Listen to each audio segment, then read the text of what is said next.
Welcome back, everybody, to the Mountain Morning Show. Now, of course, at the beginning of the year, a lot of people think about new beginnings and a fresh start, and a lot of that can start with your career choice. Well, for anyone who's thinking about making a change, we have the self-proclaimed recruiter guy, Bill Humbert, live in studio to give us some of his best advice from out in the field. Good morning, Bill.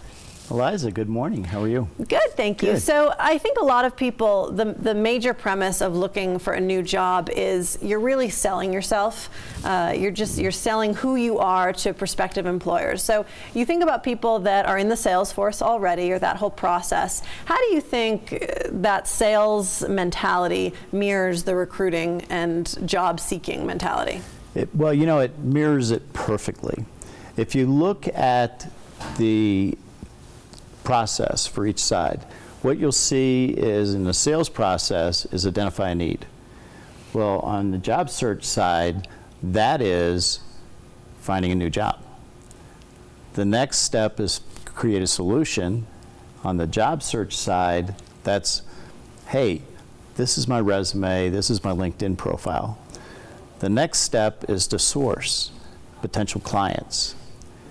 Well, over here on the job search side, that's networking, that's trying to identify companies that might be able to use your services. So on the job search side, this is from the perspective of the individual looking for the job. Right. And we have a photo of the spreadsheet of what Bill's describing that we can put up on the screen. So I think that first step of just identifying a need, that really translates to the individual of identifying what can I fill and being a little bit of self-reflective of what are my skills, what am I good at, what can people use me for? Exactly. So what I suggest, the exercise I suggest people to go through is to get 2 sheets of paper, right, professional on the top of one, personal on the top of the other, and list everything that they do well, professionally and personally. Mm-hmm. And then go back through, because there's things that you do well that you don't really enjoy, and go back through and then put an asterisk next to the things that you enjoy doing.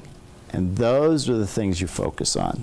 And so that helps you then identify what the next job's going to be. It's sort of that old adage of do what you love and you'll never work another day in your life sort of mentality. Perfect, yes. Yeah, I think that's true. I think, and also, I don't think it's a coincidence that most people who are the most successful in their role are the people who love what they do. You know, you'll very few times see someone who really resents their job or does not enjoy it, but is wildly successful. Right, that usually doesn't happen. No. You know, and I tell people, here's my coaching. Find a job that you absolutely love to do, and at the end of the day you go, oh, they actually are paying me to do this. Right, exactly. Isn't that a good thing? Right? It is a good thing. So we have it up on the screen so you can sort of see the process. What are some of the next steps that you see? Well, once you've identified a company, both from a client perspective and a sales side or as a candidate, mm-hmm. the next is to do, on the sales side, the needs analysis. And the needs analysis is to identify whether your solution fixes their problem. On the job search side, the needs analysis is called an interview. Then the next step from there is to develop a proposal. If everybody thinks it's a right fit, you develop a proposal on the sales side, and on the job search side, that's called an offer. And then as you go right through the rest of the process, sort of the hiring process. They mirror perfectly, yes. Well, and I think something that people run into now that can be a problem, you have to get in the door for the interview. People stress so much about the interview. Well, now with all of the online hiring software and all kinds of things, you never speak to a person unless you actually get through 3 rounds, which you weren't even aware you were participating in. Most companies, it's really a contact me form, and it's very sterile, and it's very, you know, sort of bland, and it's hard to sort of pitch yourself unless you have very key educational names that stand out on their own, or key, you know, prior employment records that will stand out on their own to sell yourself. What are your advice for the people that want to get in touch with these companies, but they're really just Google searching? You know, one of the words you used was sterile, and that's exactly what it is. Think about it. When any electronic communication strips emotion and tone out of that communication, and it just leaves words that then are interpreted by whoever's receiving it. So what happens when you do what I call post, and then I hope somebody's listening or looking at my resume. Literally praying for that next job opportunity to come his way. That's right. And generally they don't. No. You know, there's 34 different titles for sales. I once had somebody who was taking information out of one of the databases, and I was looking, and every resume said account rep. And I said, how about account executive? Oh, so then I got some resumes, account executive. I said, how about business developer? And they went, that's not sales. And I went, seriously? That's the biggest kind of sales. Well, and then you fall into the category of, well, I'd love to follow up. I'd love to find out what happened to my information as it floated off into space, but there's nothing to do, you know. So to avoid that, what are some of the things you tell your clients?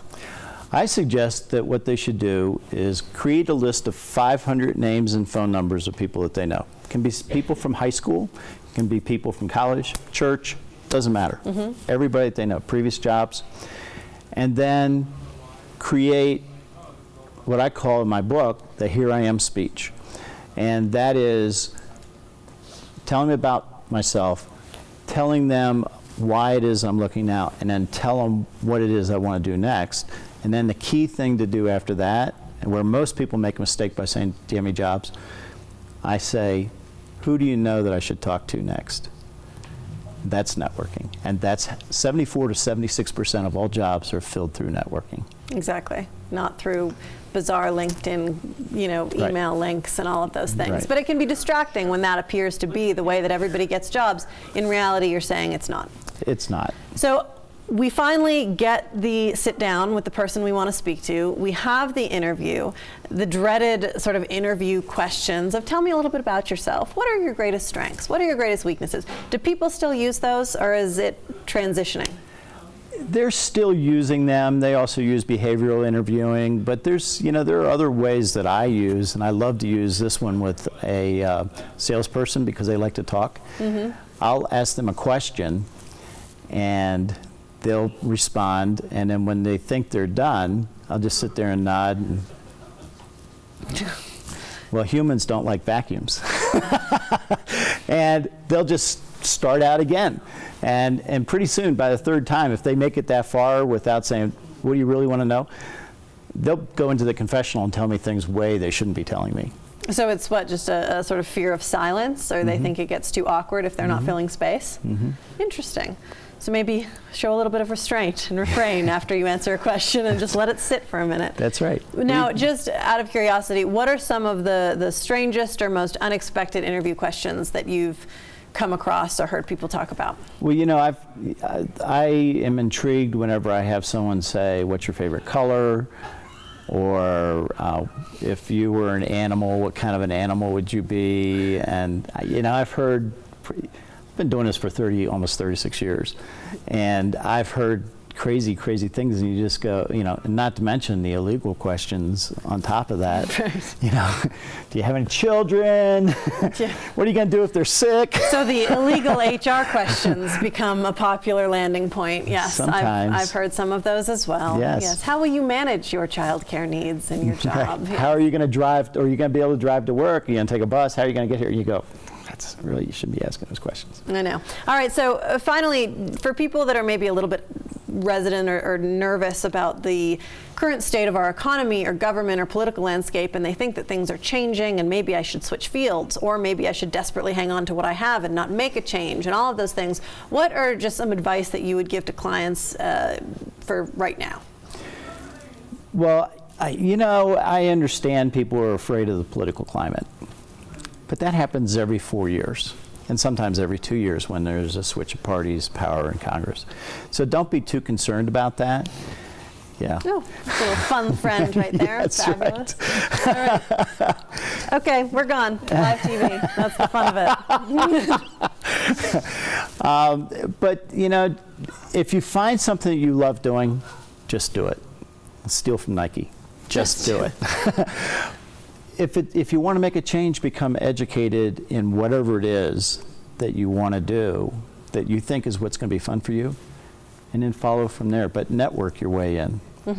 It's all about personal relationships, not necessarily what's on the internet. That's right. You know, back before you were around, there was a saying, and it's not what you know, it's who you know.